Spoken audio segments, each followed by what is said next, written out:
Après la Coupe du Monde 2010 exceptionnelle en Afrique du Sud, la Coupe du Monde revient une nouvelle fois sur les terres latino-américaines dans les bras du pays le plus titré de l'histoire. Ici, c'est le Brésil.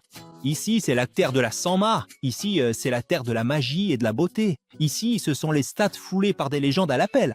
Ici, les larmes vont couler, les cœurs vont se briser et des héros vont naître. Alors préparez-vous et attachez vos ceintures, car l'histoire commence. 32 équipes nationales, 64 matchs et à la fin, un seul champion. Bienvenue au pays du football et à la Coupe du Monde 2014.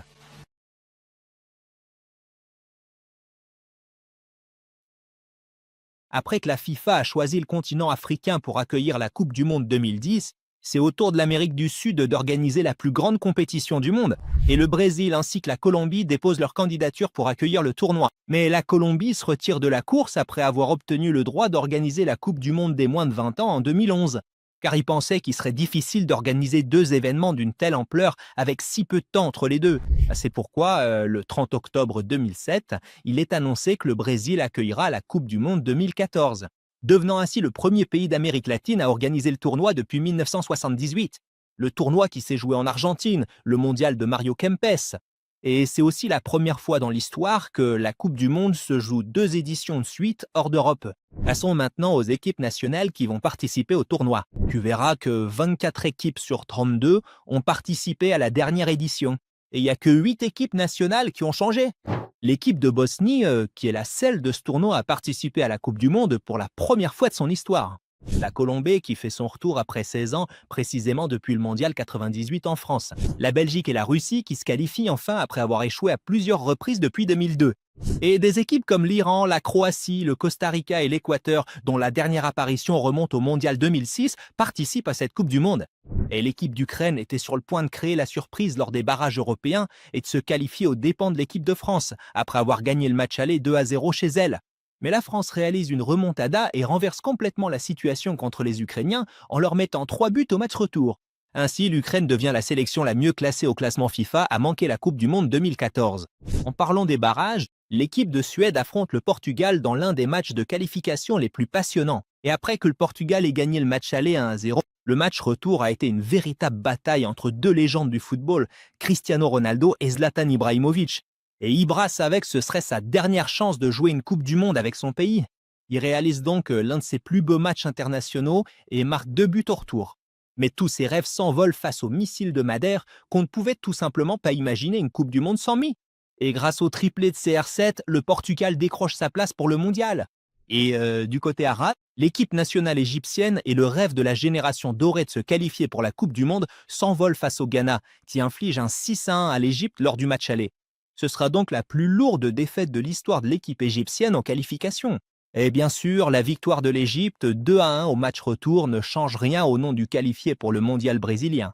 Après la défaite de l'Égypte, de la Tunisie et de la Jordanie lors des barrages qualificatifs pour le mondial, pour la 2e Coupe du Monde consécutive, c'est l'Algérie qui sera la seule équipe arabe à participer à la Coupe du Monde. Voilà donc un rapide aperçu de tous les événements importants qui ont eu lieu avant le début du mondial. Et maintenant, envolons-nous vers le 12 juin 2014, le début de la phase de groupe qui a été d'un plaisir absolu.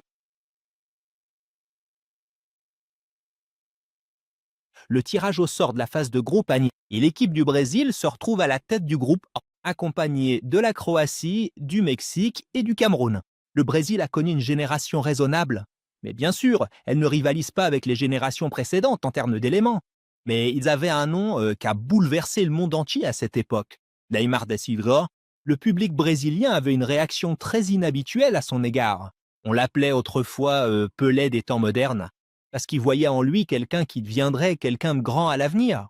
Alors il confie à ce jeune de 22 ans la lourde tâche de décrocher le 6e titre, un trophée qui ne doit surtout pas quitter le Brésil.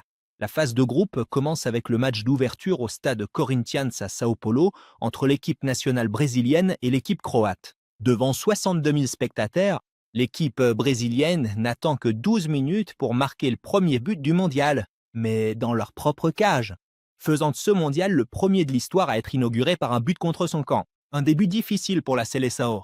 Mais à la 29e minute, le garçon en or apparaît et inscrit le but de l'égalisation pour le Brésil, remettant le match à 0. Et en seconde mi-temps, l'attaquant brésilien Fred obtient un penalty Et Neymar le transforma avec succès, plaçant le Brésil en tête sous les acclamations d'un public dont l'optimisme renaît. Et juste avant que l'arbitre Nishimura ne siffle la fin du match, Oscar marque le troisième but, ce qui permet au match d'ouverture de se terminer sur le score de 3-1. Et lors du deuxième match du groupe, le Mexique parvient difficilement à battre le Cameroun 1-0 grâce à un but de Peralta à la 61e minute. Après le match nul entre le Brésil et le Mexique lors de la deuxième journée, le Brésil devait absolument battre le Cameroun lors du dernier match de groupe et avec une large différence de but, car en cas de victoire du Mexique contre la Croatie, il terminerait la phase de groupe en tête. Et effectivement, le Brésil écrase le Cameroun en leur mettant 4 buts, dont les 2 premiers sont inscrits par Neymar. Et le Mexique bat la Croatie 3-1, ce qui permet aux deux équipes de se qualifier ensemble avec 7 points. Mais c'est la différence de but qui permet à la sélection de prendre la première place. Quant au deuxième groupe, il comprend le champion du monde et son finaliste, accompagné de l'équipe du Chili et de l'Australie. La première journée voit une répétition de la finale de Johannesburg. Mais quelle différence entre ce match et la finale d'il y a 4 ans. L'Espagne, championne de l'Euro 2008 et 2012, et championne du monde en 2010, elle abordait le match en tant que grande favorite pour la victoire. Surtout que la génération dorée était toujours là, et qu'ils avaient en plus Diego Costa, l'attaquant redoutable, qui avait accepté de jouer pour l'Espagne au lieu du Brésil. Quant à l'équipe des Pays-Bas, elle était armée du triangle offensif terrifiant composé de Robben, Schneider et Van Persie.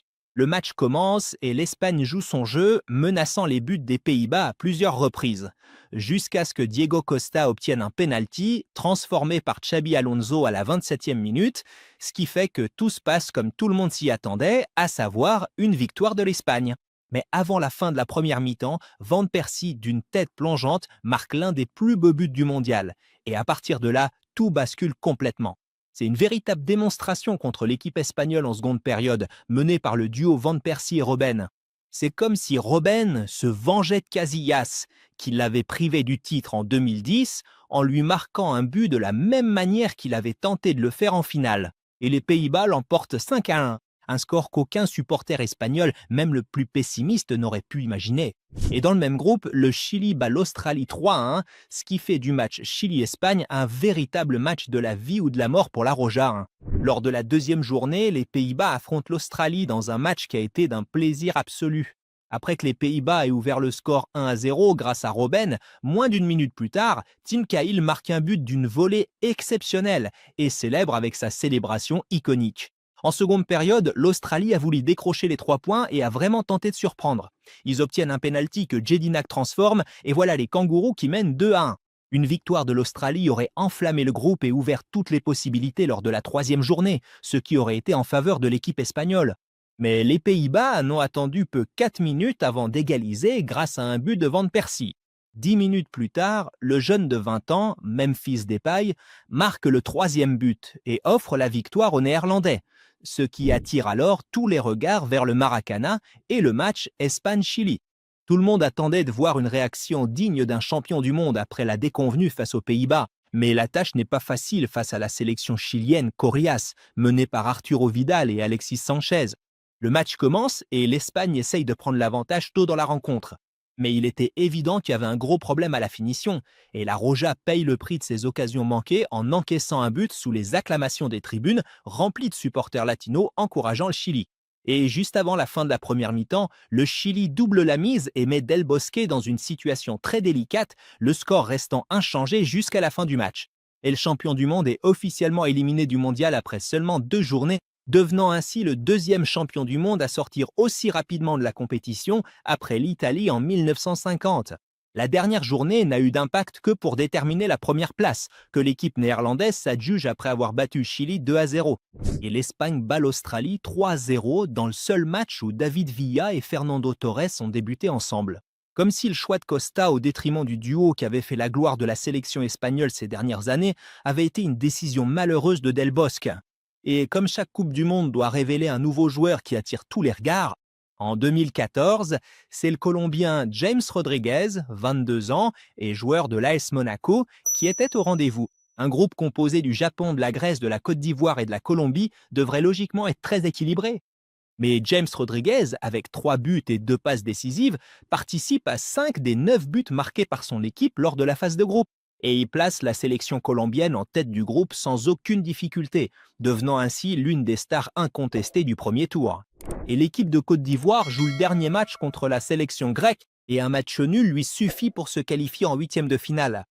L'équipe grecque devait absolument gagner pour se qualifier, alors elle attaque avec férocité et c'est Samaris qui marque le premier but du match, 3 minutes avant la fin de la première mi-temps. Et la Grèce a essayé de doubler la mise en seconde période, mais la barre transversale prive Rafik Karagounis du deuxième but, jusqu'à ce que Wilfried Bony égalise à la 74e minute et le ticket de qualification revient une nouvelle fois aux éléphants. La Grèce a tout donné en attaquant toutes ses forces et elle a failli marquer un but surprise sur un centre qui a heurté le poteau. Et alors que tout le monde attendait le coup de sifflet final, Samara tombe dans la surface et obtient un pénalty très étrange sifflé par l'arbitre Carlos Vera. Et Samaras transforme le pénalty qui annonce la qualification de l'équipe grecque avec l'équipe colombienne et l'élimination de la Côte d'Ivoire du tournoi, qui a vu la dernière apparition de la légende Didier Drogba sous le maillot orange. Et après ce match, il annonce sa retraite internationale. Depuis le tirage au sort, tout le monde était d'accord pour dire que le groupe D était le groupe de la mort. L'Angleterre, l'Italie et l'Uruguay dans le même groupe, 7 Coupes du Monde représentées par l'Uruguay, l'Italie et l'Angleterre. Et la pauvre Costa Rica, franchement, est tombée avec eux dans le groupe et tout le monde s'attendait à une lutte à 3 pour les 2 places qualificatives. Et de toute façon, Costa Rica allait finir lanterne rouge du groupe. Et le premier match du groupe opposait l'Uruguay au Costa Rica. Et l'équipe uruguayenne ne traîne pas. Et à la 24e minute, elle obtient un penalty qu'Edinson Cavani transforme avec succès. Et un peu plus tard, Diego Forlán tente une frappe déviée et c'était sur le point de lober le gardien Keylor Navas. Et ce dernier réalise un arrêt exceptionnel, l'un des plus beaux de la compétition, ce qui permet à la première mi-temps de se terminer sur le score de 1-0 pour l'Uruguay. Et en seconde période, tout devient fou. Alors que tout le monde s'attendait à ce que l'Uruguay marque le deuxième but et plie le match, l'attaquant costaricien Joel Campbell égalise à la 54e minute et tous les joueurs du Costa Rica prennent confiance en leur capacité à obtenir quelque chose de ce match. Et 3 minutes plus tard, grâce à une tête du défenseur Duarte, le Costa Rica renverse complètement la situation contre l'Uruguay et marque le deuxième but, sous le choc des joueurs de la Céleste qui ne comprennent pas ce qui se passe. Et à la 84e minute, avec la balle du chaos, Ureña marque le 3e but pour confirmer la victoire de l'équipe costaricienne dans la plus grande surprise du tournoi jusqu'à présent. Et l'Uruguay se retrouve obligé de battre l'Italie et l'Angleterre pour se qualifier. En parlant de l'Angleterre et de l'Italie, les deux équipes s'affrontent dans un match vraiment passionnant. Un match qui était extrêmement équilibré et on a vu des attaques successives de part et d'autre jusqu'à la 35e minute où Marchisio, d'une frappe lointaine, inscrit le premier but pour l'équipe italienne. Mais la joie ne dure pas longtemps pour l'Italie, car seulement 2 minutes plus tard, Daniel Sturridge marque le but de l'égalisation. Et juste avant la fin de première mi-temps, Balotelli était sur le point de marquer un but exceptionnel, mais le défenseur Phil Jagielka la sauve sur la ligne. Puis Candreva reçoit le ballon et tire sur le poteau. Et ensuite, l'arbitre siffle la fin de la première période. Moins de 5 minutes après le début de la seconde mi-temps, Super Mario parvient à inscrire le deuxième but pour l'équipe italienne. Après ce but, on assiste à des tentatives de l'équipe anglaise pour revenir au score, mais toutes ces tentatives étaient vouées à l'échec. Et juste avant la fin du match, précisément à la 94e minute, on assiste à l'une des scènes les plus célèbres du mondial. Dier tire un coup franc, le ballon change de direction dans les airs et frappe la barre transversale. On voit alors le gardien de but Joe Hart crier immédiatement au ramasseur de balles de lui apporter le ballon rapidement. Mais le temps avait déjà passé. L'équipe nationale italienne l'emporte sur l'équipe nationale anglaise. Le deuxième tour était la dernière chance pour l'Uruguay et l'Angleterre. 2 équipes majeures, le départ de l'un d'entre eux du groupe constituera une tâche indélébile dans son histoire. Et le match commence. Avant la fin de la première mi-temps, Luis Suarez offre l'avantage à l'Uruguay, mais ensuite Wayne Rooney se montre en seconde période et marque le but égalisateur qui redonne espoir aux Anglais une nouvelle fois. Mais Suarez ne reste pas silencieux. Et à 5 minutes de la fin du temps réglementaire, il inscrit le deuxième but qui fait exploser les tribunes sud-américaines et l'arbitre siffle. Et l'équipe d'Angleterre est quasiment éliminée du mondial. Dans le deuxième match du groupe, l'équipe d'Italie voulait assurer sa qualification et se faciliter la tâche face au Costa Rica, qu'il avait aidé en battant l'Uruguay lors de la première journée et avait ainsi rendu la mission plus facile. L'Italie commence fort et Balotelli rate plusieurs occasions en début de match. Et tout à coup, à la 44e minute, on voit Brian Ruiz marquer le premier but pour le Costa Rica après que le ballon ait franchi la ligne, confirmé par la nouvelle technologie sur la ligne de but qui est utilisée pour la première fois en Coupe du Monde. Et comme on dit, le gardien, c'est la moitié de l'équipe. Keylor Navas s'est dressé comme un mur infranchissable face aux attaques italiennes pendant tout le match pour que l'arbitre chilien siffle et annonce la qualification de l'équipe du Costa Rica pour les huitièmes de finale dans l'une des plus grandes histoires d'outsiders de l'histoire de la Coupe du Monde. Et l'équipe que tout le monde pensait être là pour faire de la figuration réserve sa place en huitièmes de finale dès le D2 et laisse les 7 Coupes du Monde restantes se disputer entre elles. Après la fin du match Italie-Costa Rica, l'élimination de l'équipe anglaise de la compétition est alors officiellement confirmée. Alors l'équipe du Costa Rica profite du manque de motivation des Anglais et leur arrache un point du match nul qui suffisait à assurer la première place du groupe pour que la deuxième place se joue lors du match Uruguay-Italie. La victoire de l'une ou l'autre des équipes les qualifierait pour le second tour. Et en cas de match nul, c'est l'Italie qui se qualifierait grâce à la différence de but face à l'Uruguay. C'est pourquoi l'équipe uruguayenne attaque davantage avant que la défense italienne ne verrouille le jeu. Et Buffon brille face à Cavani et Suarez, les empêchant de marquer pendant toute la première mi-temps. Et en seconde mi-temps, Marchisio reçoit un carton rouge direct et met l'équipe d'Italie dans une grosse galère. L'ambiance devient tendue et les joueurs uruguayens commencent à sentir que la qualification va leur échapper jusqu'à la 78e minute. La tension gagne Suarez qui, excédé par le marquage de Chiellini, finit par le mordre à l'épaule. Et par chance pour lui, l'arbitre n'a rien vu et il n'y avait pas de VAR à l'époque.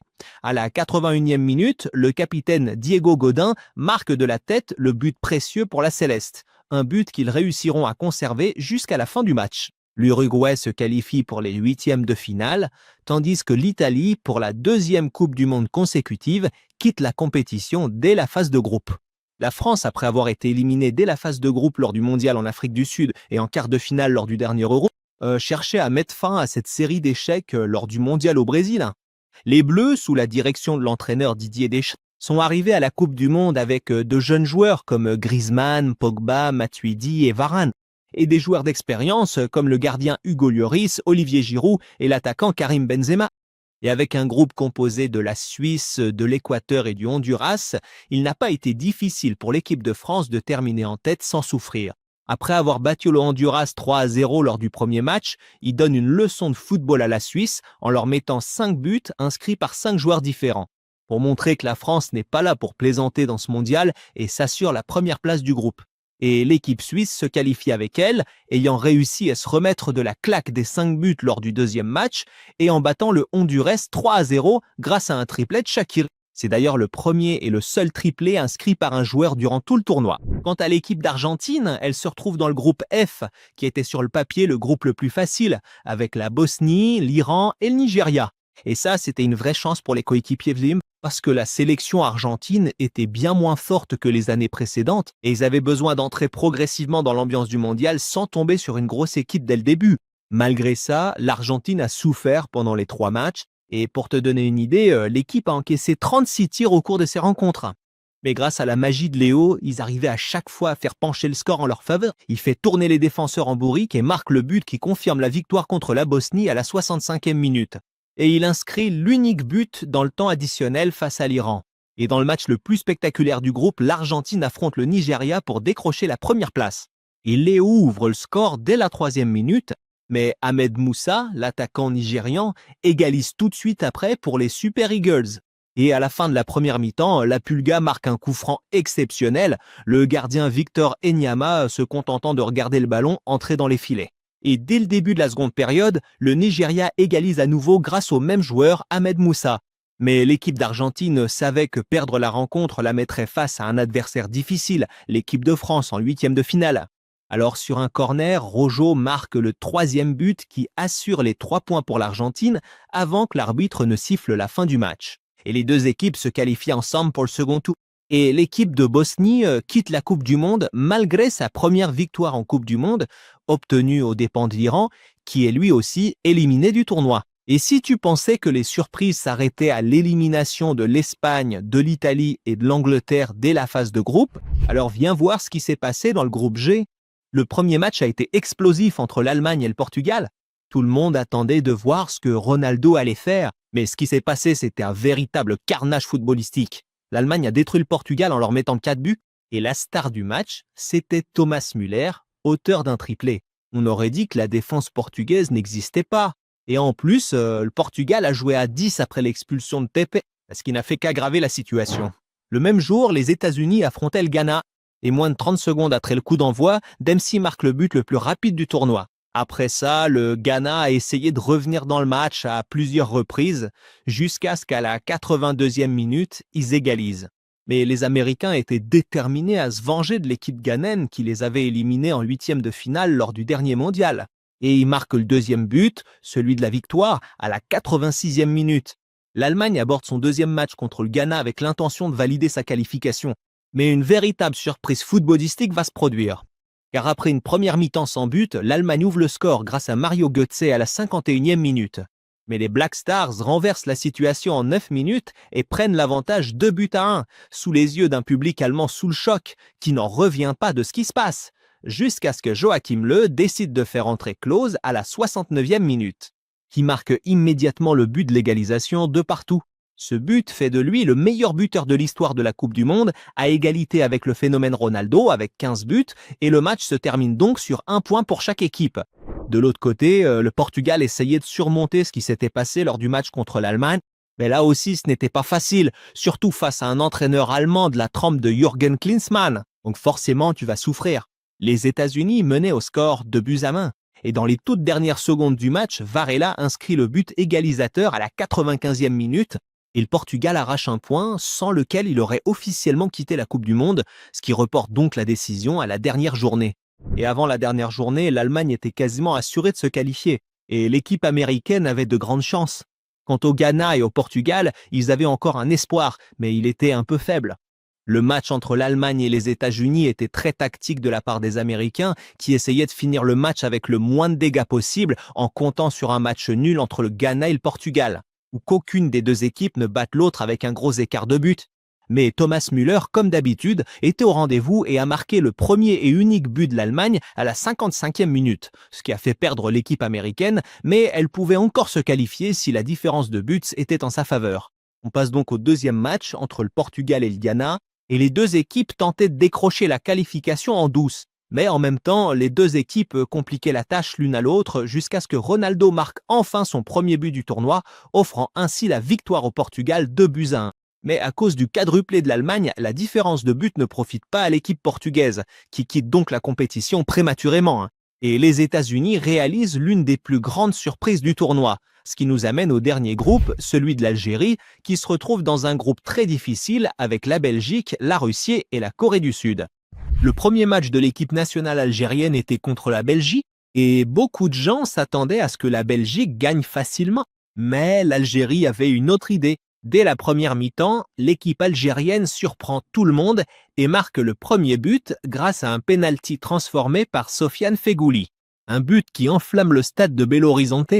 Mais malheureusement, la Belgique avait un banc de remplaçants impressionnant et l'entraîneur fait des changements qui renversent le match. Marouane Fellaini marque le but égalisateur de la tête, puis Mertens inscrit le but de la victoire pour permettre à la Belgique de décrocher les 3 points.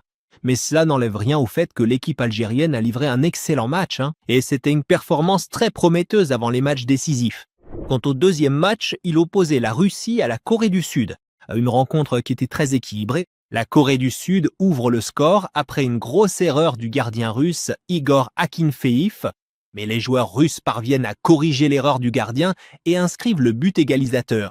Et le match se termine sur un score de 1-1. Lors de la deuxième journée, la Belgique voulait assurer sa qualification face à la Russie. Mais le match était vraiment difficile. Et l'équipe russe était très bien organisée défensivement, jusqu'à ce que le jeune Belge Divock Origi vienne arracher le but de la victoire à la dernière minute pour que le match se termine 1-0. Et la Belgique assure ainsi sa qualification pour les huitièmes de finale. Et le match le plus spectaculaire du groupe, c'était celui entre l'Algérie et la Corée. Tout le monde s'attendait à ce que le match soit équilibré, mais l'Algérie est entrée sur le terrain avec l'esprit des guerriers.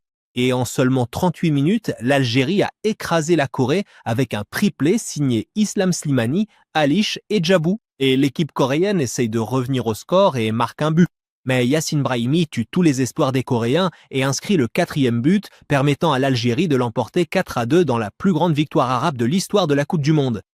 C'est la première équipe arabe de l'histoire à marquer 4 buts en Coupe du Monde. Et les Fennecs reviennent à nouveau dans la course à la qualification. Et lors de la dernière journée, la Belgique, réduite à 10 joueurs, bat la Corée et s'assure la première place du groupe.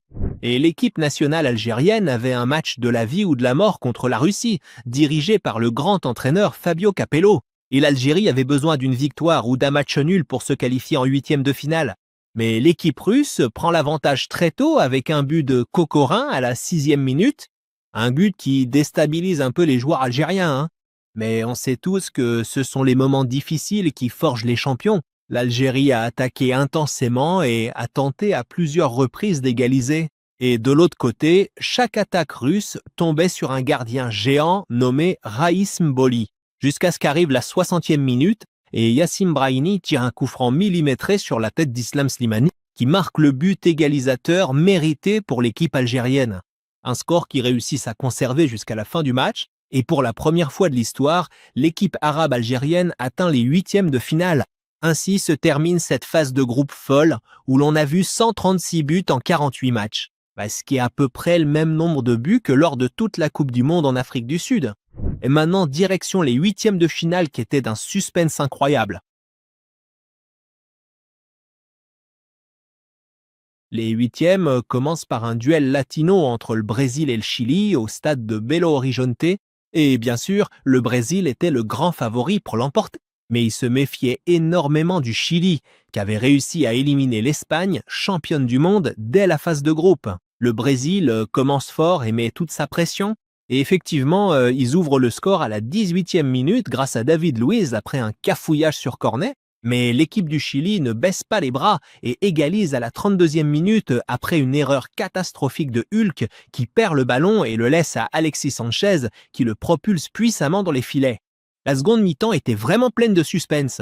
Et Hulk marque un 2e but, mais il touche le ballon de la main. Donc l'arbitre annule le but et lui donne un carton jaune. Le Brésil a continué à mettre la pression, mais le gardien Bravo a été en grande forme et a arrêté des tirs dangereux de Neymar et Fred, ce qui nous a mené à la prolongation. Et la fatigue se voyait sur tous les joueurs. Et l'équipe brésilienne restait globalement la plus dangereuse. Mais le gardien Bravo est un véritable mur, et le Chili restait aussi très dangereux. Et dans la toute dernière minute, Pinilla, qui était entré en jeu comme remplaçant, a failli arracher la victoire avec une frappe surpuissante. Mais la barre transversale sauve l'équipe brésilienne. Et l'arbitre siffle pour annoncer que le match va se jouer au tir au but. Des tirs au but qui étaient comme un film d'horreur pour l'équipe brésilienne. Après que David Luiz ait marqué le premier tir, 3 tirs sont ratés d'affilée. 2 par le Chili et 1 par le Brésil. Et après que Marcelo ait marqué le 2e tir, Aranguiz inscrit le plus beau tir au but du tournoi. Et après que Hulk ait raté son tir, le Chili marque pour ramener le match à la case départ. Neymar marque le 5e tir pour le Brésil. Et juste avant que le sort ne s'acharne sur l'équipe brésilienne, le poteau repousse la frappe de Jara. Et l'équipe du Brésil se qualifie officiellement pour les quarts de finale au milieu de célébrations folles des joueurs et des supporters et des larmes de Neymar qui pleurait sous la pression énorme qu'il subissait. Et lors d'une autre rencontre latino-américaine au stade de Maracana entre l'équipe d'Uruguay et celle de Colombie, la pépite de Monaco, James Rodriguez, réalise une performance incroyable qui attire tous les regards. Et après seulement 28 minutes, James inscrit le plus beau but du tournoi. Un but qui remportera le prix Puskás en fin d'année comme plus beau but du monde. Et seulement 5 minutes après le début de la seconde mi-temps, il marque le 2e but qui scelle définitivement l'affaire. Et pour la première fois de son histoire, la Colombie atteint les quarts de finale. Quant à l'équipe mexicaine, elle voulait briser la malédiction des 8e de finale, un stade où elle a été éliminée lors des 5 dernières éditions du mondial, de différentes manières. Mais le match contre les Pays-Bas n'a été qu'une 6e façon toute nouvelle de sortir du mondial. Mais cette fois-ci avec un scénario encore plus douloureux. Le Mexique ouvre le score à la 48e minute grâce à Giovanni Dos Santos et l'équipe néerlandaise tente de revenir au score par tous les moyens possibles. Mais le gardien Ochoa fermait la cage jusqu'à la 88e minute où une frappe surpuissante de Wesley Sneijder permet à l'équipe néerlandaise d'égaliser. Miguel Herrera, l'entraîneur du Mexique, commence alors à penser aux prolongations. Mais il est surpris de voir l'arbitre accorder un pénalty très controversé à l'équipe néerlandaise à la 94e minute. Pénalité que l'attaquant néerlandais Huntelaar transforme sous les yeux médusés des supporters mexicains dont le parcours s'arrête pour la 6e Coupe du Monde consécutive en 8e de finale. Et le même jour se joue le match des outsiders entre la Grèce et le Costa Rica. Deux équipes qui n'avaient jamais atteint les quarts de finale auparavant, et les deux ont des chances équivalentes avec un léger avantage pour la Grèce. L'équipe qui a un peu plus d'expérience, et ça se voit vraiment en première mi-temps. Samaras aurait pu marquer le premier but pour la Grèce, mais Navas se surpasse et sauve un but tout fait, pour qu'en seconde période, Brian Ruiz marque le but de l'avantage sur la toute première frappe cadrée du Costa Rica. Mais la joie est gâchée par l'expulsion du défenseur Duarte à la 66e minute, ce qui oblige le Costa Rica à défendre avec tous ses joueurs pour combler les failles de la défense. Et après une avalanche d'attaques à la 91e minute, Socrates parvient à percer le mystère Navas et inscrit le but égalisateur assassin, ce qui oblige le Costa Rica à jouer 30 minutes entières à 10. Et d'une manière ou d'une autre, le Costa Rica a réussi à tenir bon et amener le match jusqu'au tir au but. Et après que le Costa Rica ait marqué 4 tirs et la Grèce 3, le Grec Gekas tire, mais Navas arrête le ballon. Le meilleur joueur du match, sans contestation possible. Et le défenseur costaricien Oumania marque le dernier tir pour que le compte du cheval noir du tournoi s'écrive une page de plus, les qualifiant pour les quarts de finale. Et tout ça, bien sûr, grâce au gardien Keylor Navas. Et en parlant de gardien de but, les 8e de finale voient la plus grande performance individuelle d'un gardien dans l'histoire de la Coupe du Monde. La Belgique affronte l'équipe américaine. Et tout le monde pensait que ce serait une qualification facile pour les Diables Rouges. Mais ce qui s'est passé pendant le match était totalement inattendu. Pendant 90 minutes complètes, la Belgique a tiré 31 fois au but, ce qui fait à peu près un tir toutes les 3 minutes. Et 11 de ces tirs étaient cadrés. Et des buts tout faits ont été arrêtés par le gardien Tim Howard d'une manière qui a complètement découragé les joueurs belges, qui avaient l'impression qu'il leur serait impossible de marquer aujourd'hui. Et Howard, à lui seul, les oblige à jouer les prolongations. Mais après seulement 3 minutes de temps additionnel, De Bruyne marque enfin le but qui donne l'avantage, ce qui a un peu soulagé les joueurs belges après ce qu'ils avaient vécu pendant le temps réglementaire. Et même si Lukaku double la mise à la 105e minute, mais cela n'empêche pas Howard de continuer à briller et de jouer au même niveau jusqu'à la dernière seconde. Cette performance a motivé les joueurs américains à revenir au score. Ils inscrivent un but pour réduire l'écart au début de la seconde période des prolongations.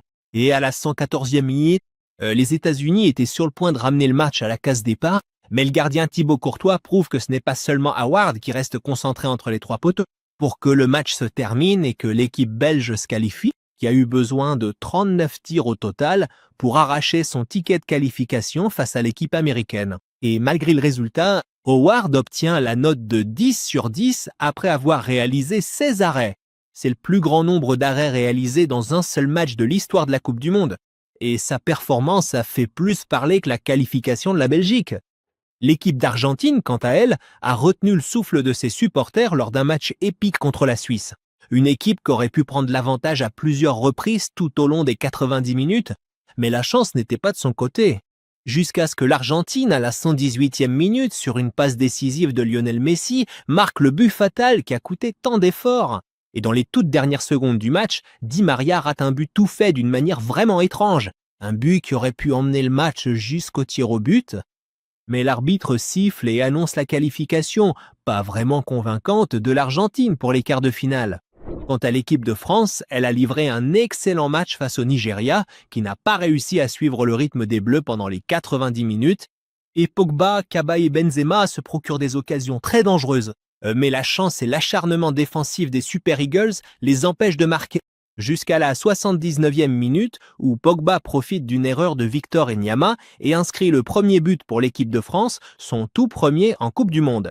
Et en toute fin de match, après un super arrêt d'Enyama sur une frappe de Griezmann, la France tire un corner que le défenseur Yobo, capitaine du Nigeria, envoie dans ses propres filets, ce qui permet à l'équipe de France de décrocher son billet pour les quarts de finale. Et il ne reste plus qu'un seul match, à savoir le match historique entre l'Algérie et l'Allemagne. Personne ne pensait que l'Algérie avait la moindre chance de se qualifier face à une équipe d'Allemagne terrifiante et grande favorite pour le titre.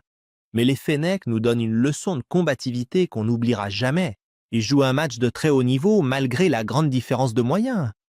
Dès le début du match, avec l'action d'Islam Slimani, où Neuer sort de sa cage pour dégager le ballon, le même joueur revient à la charge et à la 17e minute marque le premier but, mais il est annulé pour hors-jeu. Ensuite, Fawzi Goulam tente une frappe extrêmement dangereuse, mais le ballon passe juste à côté du poteau gauche de Manuel Neuer. Et à la fin de la première mi-temps, Raïs Momboli réalise un double arrêt face à Kroos et Götze pour préserver le score vierge. C'est alors que commence la seconde mi-temps qui s'est divisée en deux actes. L'équipe allemande prend le contrôle du jeu avec des attaques intensives, mais elle se heurte à un gardien géant nommé Raïs Mboli qui garde sa cage inviolée pendant toute la durée des 90 minutes. Et le deuxième acte, c'est celui du libéro Manuel Neuer, qui devançait toujours les joueurs de l'équipe algérienne et dégageait toutes les attaques. Et le temps réglementaire se termine pour qu'on passe aux prolongations. Et après seulement 2 minutes, profitant d'une inattention de la défense algérienne et grâce à une passe décisive de Thomas Müller, Schürrle marque le but de l'avantage pour la Nationalmannschaft, au milieu de la joie des supporters et des joueurs allemands qui sentaient que le match pouvait leur échapper. Mais l'équipe algérienne ne lâche rien et a essayé de revenir au score à plusieurs reprises. Mais à la 119e minute, Mesut Özil marque le deuxième but qui scelle définitivement l'affaire pour l'équipe allemande.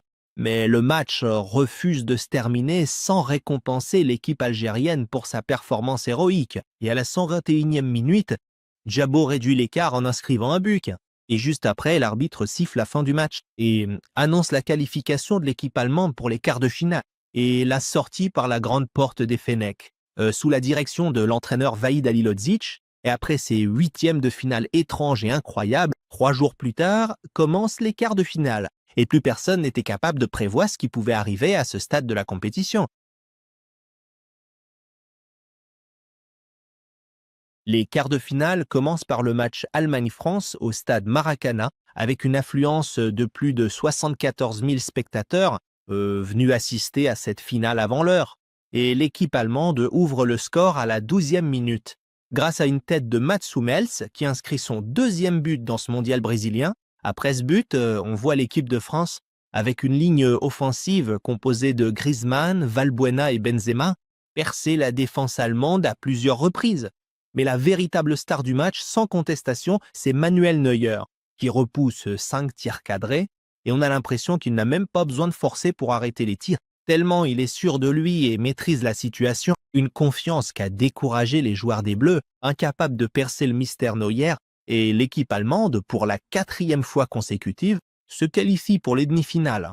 Le deuxième quart de finale opposait l'équipe la plus spectaculaire du tournoi jusqu'ici, et le pays organisateur, à la Colombie contre le Brésil, un duel entre le meilleur buteur du mondial jusqu'à présent avec 5 buts, le Colombien James Rodriguez et la star numéro 1 du Brésil, Neymar da Silva.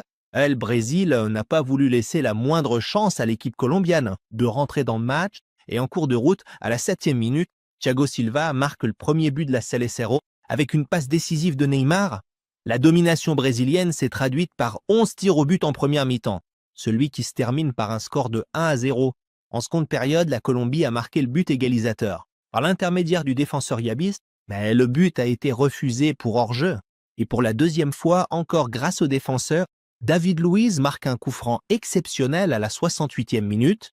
Il célèbre de façon hystérique en raison de la valeur et de la beauté du but qui les rapproche de plus en plus de la demi-finale. Mais à la 78e minute, la Colombie obtient un penalty et James Rodriguez le transforme, ce qui renforce sa position de meilleur buteur du mondial avec 6 buts, ce qui fait de lui le joueur ayant marqué le plus de buts dans une Coupe du Monde depuis 2002. La Colombie a joué avec toute sa force et sa férocité dans les dernières minutes, car il n'avait plus rien à perdre. Mais cette intensité s'est transformée en colère et en violence à la 86e minute, quand Zúñiga, le défenseur colombien, fait une intervention brutale et casse une vertèbre de la colonne vertébrale de Neymar. Et bien sûr, Neymar reste assis par terre, incapable de bouger. Et après le match, les médecins déclarent que cette intervention aurait pu rendre Neymar paralysé et le clouer sur un fauteuil roulant pour le reste de sa vie. Et le Brésil se qualifie pour la demi-finale, mais sans sa star numéro 1, Neymar, en plus de l'absence du capitaine Thiago Silva, à cause d'une accumulation de cartons jaunes. Et l'aventure de la Colombie s'arrête là, dont le héros principal était James Rodriguez et que David Luiz a consolé après le match. Et il a demandé au public brésilien de l'applaudir, en reconnaissance de sa performance exceptionnelle tout au long du tournoi. L'Argentine est son premier vrai test dans ce mondial, face à la génération dorée de l'équipe nationale belge, et l'équipe argentine ouvre le score. Après 8 minutes, grâce à Gonzalo Higuaín, qui marque enfin son premier but dans la compétition. L'Argentine comptait sur le duo Messi et Di Maria en attaque pour remporter les matchs, mais à la 33e minute, Di Maria se blesse à Etui, une blessure qui va le priver du reste du tournoi. 50% de la force offensive de l'Argentine s'est envolée et il faudra désormais compter sur les contres ou les exploits individuels de Léo. La première mi-temps se termine sur l'unique but de l'Argentine. Et en seconde période, précisément à la 55e minute, Higuaín a une occasion de plier le match contre la Belgique. Mais son tir heurte la barre transversale et Alejandro Sabelli a failli s'effondrer sur la ligne de touche, n'en croyant pas ses yeux que l'occasion ait été manquée. Et même si la Belgique jouait avec sa génération dorée, mais la plupart d'entre eux n'avaient pas l'expérience des grands matchs. Donc ils n'ont pas su profiter de la situation de l'Argentine sur le plan technique et grâce à l'abnégation défensive de Garret, de Michelis et Mascherano. L'Argentine fait le nécessaire et se qualifie pour la demi-finale pour la première fois depuis 1990. Et tout au long du tournoi, on répétait que c'était la Coupe du Monde des gardiens de but. Et le match entre les Pays-Bas et le Costa Rica confirme cette idée. Le Costa Rica, le cheval noir du tout-va, continue à écrire l'histoire face aux finalistes de la dernière Coupe du Monde, l'équipe néerlandaise. Et plus personne ne pouvait dire que les Pays-Bas étaient les grands favoris pour gagner, parce qu'on a vu ce que le Costa Rica a fait à tous ceux qui étaient censés les battre. Mais les joueurs de l'équipe costaricienne semblaient épuisés après une phase de groupe contre 3 équipes géantes et 120 minutes en 8e de finale contre la Grèce. Ils jouaient un match défensif face à l'équipe néerlandaise et ils comptaient sur l'excellence de Keylor Navas, le meilleur gardien du tournoi jusqu'à présent. Et Navas ne déçoit vraiment pas. Et il réalise 6 arrêts qui empêchent l'équipe néerlandaise de marquer, jusqu'à ce que l'arbitre Irmatov siffle et annonce la fin du temps réglementaire. Les Pays-Bas ont eu peur d'être la 5e victime du Costa Rica dans ce tournoi. Alors ils ont intensifié leurs tentatives pendant les prolongations et ont tiré 10 fois au but, mais Keylor Navas était encore une fois au rendez-vous. Et juste avant que l'arbitre n'annonce l'arrivée de la séance des tirs au but, l'entraîneur des Pays-Bas, Louis van Gaal, effectue un changement d'une grande intelligence. Il fait sortir le gardien Silesen et fait entrer à sa place Tim Krul. Le gardien de Newcastle est spécialiste des pénaltys.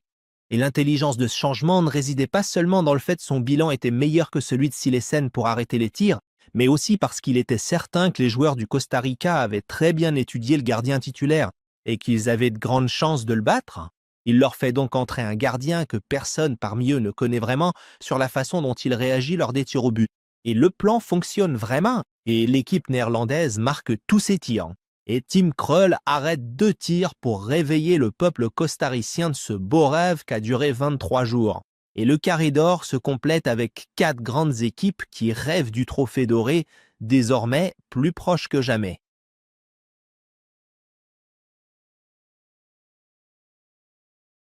Nous sommes arrivés au 8 juillet, c'est le jour où se joue la première demi-finale entre le Brésil et l'Allemagne. Les gens dans les rues portaient du jaune et du vert.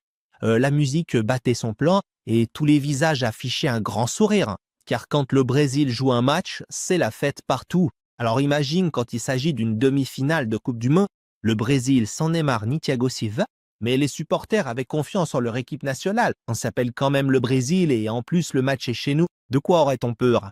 Le match a commencé et à la 11e minute, Thomas Müller marque le premier but sur un corner très facile où la défense était complètement perdue. Et malgré ça, les supporters croyaient encore au retour parce qu'il était encore tôt. Mais ils ne savaient pas qu'ils allaient assister en direct à la tragédie Belo Horizonte. Klose marque le 2e but et dépasse Ronaldo le phénomène comme meilleur buteur de l'histoire de la Coupe du Monde avec 16 buts.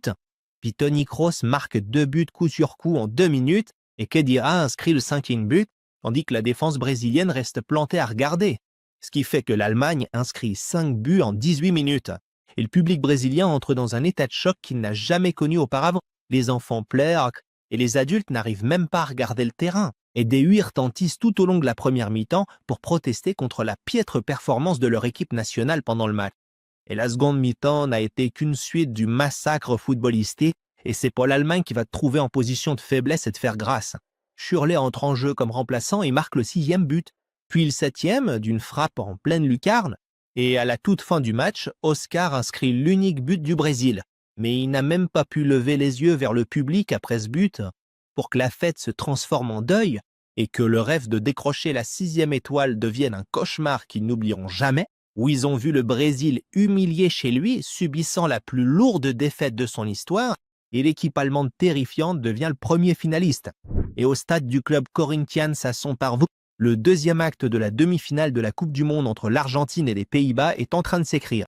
Un match qui a mis en lumière la stérilité offensive de l'Argentine, un problème qui, visiblement, allait les poursuivre jusqu'à la fin du tournoi. Les défenses des deux équipes étaient ultra concentrées, et on n'a pas vu de véritable danger sur les buts des deux côtés pendant 70 minutes, et quand Higuaín a eu l'occasion d'offrir la victoire à l'Argentine à la 75e minute, il a réagi de cette façon, une finition parmi les pires qu'on puisse imaginer, et l'Argentine a failli être punie par une action de Robben dans le temps additionnel. Mais Mascherano, avec un énorme esprit de sacrifice, a empêché un but tout fait, et le temps réglementaire s'est terminé, et on est parti pour les prolongations. Les Pays-Bas avaient encore un changement qu'ils n'avaient pas utilisé, et tout le monde s'attendait à ce que Van Gaal fasse entrer Tim Krul une nouvelle fois pour les tirs au but. Mais à la 96e minute, il sort Van Persie et fait entrer Huntelaar à sa place, dans l'espoir de finir le match avant d'arriver au tir au but. Et ainsi, il avait utilisé tous ces changements. Des tentatives des deux équipes qui n'étaient pas vraiment des occasions dangereuses, jusqu'à ce qu'on arrive à la 115e minute, et Palacio saute plus haut qu'Higuaín. Il a presque oublié qu'il était attaquant, et au lieu de frapper le ballon fort dans les filets, il la met directement dans les mains du gardien, comme s'il était le 6e défenseur de la formation néerlandaise, pour que le temps additionnel se termine et qu'on aille au tir au but. Et c'est l'équipe néerlandaise qui commence à tirer. Vlaar s'avance et rate le premier tir pour les Pays-Bas, ce qui a démoralisé les joueurs néerlandais et a donné une dose d'enthousiasme et de confiance au gardien Romero dès le début de la séance. Et après que Messi, Robben et Garret aient marqué, Romero arrête un deuxième tir, et cette fois-ci c'est celui de Schneider, ce qui rapproche encore plus le match de l'équipe argentine. Et après qu'Agüero et Couillac aient marqué leur tir, Maxi Rodriguez s'avance pour tirer le 4e penalty, et si l'Argentine marque, elle se qualifie pour la finale. Et Rodriguez s'élance et frappe de toutes ses forces. Et le ballon touche la main du gardien Silesen avant d'entrer dans les filets. Et l'équipe argentine décroche un rendez-vous avec l'équipe allemande en finale de la Coupe du Monde. Au grand désarroi des joueurs néerlandais et de l'entraîneur Louis van Gaal, qui a regretté de ne pas avoir fait entrer le gardien Tim Krul pour la séance des tirs au but. Nous sommes arrivés à la scène finale du compte du mondial latino-brésilien. Et avant de nous rendre au stade Maracanã, la veille, le match pour la 3e place s'est joué entre le Brésil et les Pays-Bas. Et 4 jours seulement n'ont pas suffi au Brésil pour se remettre du scandale contre l'Allemagne. Même avec le retour de Thiago Silva après sa suspension, l'équipe nationale était déjà mentalement hors jeu. Et au coup de sifflet de l'arbitre algérien Jamel Aïmoudi, le Brésil s'incline 3-0 face à l'équipe des Pays-Bas, qui décroche la médaille de bronze après l'argent du mondial en Afrique du Sud pour que la page du match de classement soit définitivement tournée et que vienne le temps de la finale tant attendue, Allemagne contre Argentine. L'Allemagne, avec un système offensif redoutable, a inscrit 17 buts en 6 matchs. Contre l'Argentine, l'équipe qui n'a encaissé aucun but pendant toutes les phases à élimination directe et qui s'est arraché la victoire même quand elle n'est pas dans sa meilleure forme. Et c'est la 3e fois qu'on assiste à une finale de Coupe du Monde entre l'Argentine et l'Allemagne. Après le Mondial 86 où l'Argentine l'a emporté 3-2, le Mondial 90 avec la revanche allemande 1-0 grâce au but de Brême, ce qui fait de la finale Argentine-Allemagne la plus récurrente de l'histoire de la Coupe du Monde. Et malgré ce que l'Allemagne a infligé au Brésil en demi-finale, le public brésilien voulait de tout cœur voir l'Allemagne gagner. Parce que pour eux, rien n'est pire que de voir le rival et voisin latino remporter le titre sur le sol brésilien. Et au stade Maracanã, devant 75 000 spectateurs, la finale commence. L'Allemagne a monopolisé le ballon, mais l'Argentine était plus dangereuse offensivement grâce au percé de Léo. Et à la moitié de la première mi-temps, Toni Kroos commet une erreur catastrophique qui offre un face-à-face à l'équipe argentine. Mais heureusement pour lui, le ballon est arrivé à Higuaín et pas à quelqu'un d'autre, qui a tiré une frappe douloureuse pour les yeux humains. Et il a ainsi réparé l'erreur de Toni Kroos. Et à la 30e minute, sur une passe décisive de Lavidi, Higuaín marque le premier but pour l'Argentine. Ah, mais l'arbitre lève son drapeau et signale un hors-jeu. Le but est donc annulé. Et à la 32e minute, Christoph Kramer se blesse et est remplacé par André Schürrle, qui aurait pu marquer un but à la 37e minute, mais Romero arrête la frappe. Et à la fin de la première mi-temps, EVD s'était sur le point de donner l'avantage à l'Allemagne. Mais le poteau l'encrèche Ce qui fait que cette première mi-temps équilibrée se termine sur un score nul et vierge entre les deux équipes. Et dès le début de la seconde période, Messi tente une frappe très dangereuse qui passe juste à côté du poteau. Et 10 minutes plus tard, Manuel Neuer fait une intervention violente sur Higuaín, ce qu'aurait pu lui valoir un carton rouge. Mais par chance pour lui, l'arbitre Nicolas siffle faute contre Higuaín. Peu d'occasions et pas vraiment dangereuses en seconde période. Alors on voit Sabella sortir Higuaín à la 78e minute et Palacios entre en jeu pour tenter de pallier le manque d'efficacité offensive de l'Argentine. À la 88e minute, Joachim Löw effectue le changement historique, en faisant sortir pour la dernière fois le meilleur buteur de l'histoire de la Coupe du Monde, Miroslav Klose, et en faisant entrer le jeune Mario Götze, 22 ans. 5 minutes plus tard, l'arbitre siffle et annonce que le match part en prolongation. Et moins de 30 secondes plus tard, Götze délivre une passe magique à Surla qui tire directement sur le gardien Romero et gâche une occasion en or. Puis Palacio tente sa chance à son tour. Et parmi toutes les décisions possibles, il choisit d'essayer de lober Neuer mais finit par sortir le ballon du terrain et la première période de la prolongation se termine.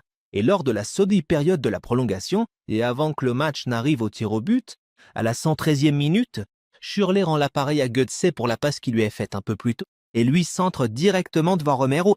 Et Götze, avec une finition parfaite, inscrit le but le plus important de toute sa carrière jusqu'à aujourd'hui et le but décisif pour l'équipe allemande. Une immense joie dans les tribunes et un choc pour les joueurs argentins, qui vont tout faire pour revenir au score avant la fin. Mais après le but, l'équipe allemande défend avec acharnement jusqu'à la dernière minute, et ne laisse aucune chance à l'Argentine de revenir. Et l'arbitre siffle, l'équipe allemande est championne du monde pour la 4e fois de son histoire. Les joueurs allemands n'en revenaient pas d'avoir enfin remporté le titre qui leur échappait depuis 24 ans, et face au même adversaire. De l'autre côté, Di Maria, qui était sur le banc des remplaçants, s'effondre en lave, et Lionel Messi était sous le choc, car il savait au fond de lui que cette occasion ne se représenterait peut-être jamais. Neuer reçoit le prix du meilleur gardien du mondial, et Messi reçoit le ballon d'or du meilleur joueur du tournoi. Mais évidemment, ça ne comptait pas vraiment pour lui, car il avait perdu le plus grand rêve, et le capitaine Philippe Lahm soulève la coupe au milieu d'une grande fête au stade Maracava, qui marque la fin du mondial brésilien, où l'on a vu de belles histoires d'outsiders et des sélections géantes éliminées dès le premier tour, sans oublier les gardiens de but qui ont brillé tout au long du mois. Et au final, un champion mérité soulève le trophée le plus précieux au monde. J'espère que l'épisode vous a plu et n'oubliez pas de nous soutenir avec un like, un partage et un abonnement.